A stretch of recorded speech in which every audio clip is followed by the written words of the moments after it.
விருதுநகர் மாவட்டம் ஸ்ரீவில்லிபுத்தூர் அருகே ஆராய்ச்சிப்பட்டி பகுதியைச் சேர்ந்த 30 வயது மாரீஸ்வரனுக்கு பிரியதர்ஷினி என்ற பெண்ணுடன் திருமணம் நடந்திருக்கு. இவர்களுக்கு 2 குழந்தைகள் உள்ள நிலையில் பிரியதர்ஷினி தற்போது 8 மாத கர்ப்பிணியாகவும் இருக்காங்க. மது பழக்கத்திற்கு அடிமையான மாதீஸ்வரன் தினமும் குடித்துவிட்டு வீட்டிற்கு வந்து அடித்து துன்புறுத்தியிருக்காரு. மேலும் அதே ஊரைச் சேர்ந்த திருமணமான பெண்ணுடன் கள்ளத்தொடர்பிலும் இவர் இருந்திருக்காரு. இதனால் மனம் முடிந்த பிரியதர்ஷினி கணவனை பிரிந்து தாய் வீட்டிற்கும் சென்றிருக்காங்க.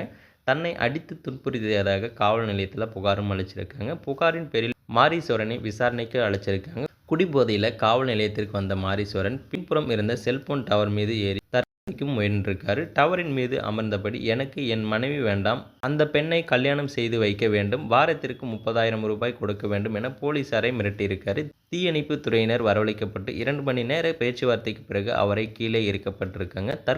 முயற்சி வழக்கில் மாரீஸ்வரன் கைது செய்யப்பட்டிருக்காரு. இந்த சம்பவம் அப்பகுதியில் பெரும் பரபரப்பை ஏற்படுத்தியிருக்கு. ஸோ இந்த தகவலை பற்றி நீங்கள் என்ன நினைக்கிறீங்கிறத மறக்காமல் கமெண்ட்டில் சொல்லுங்கள்.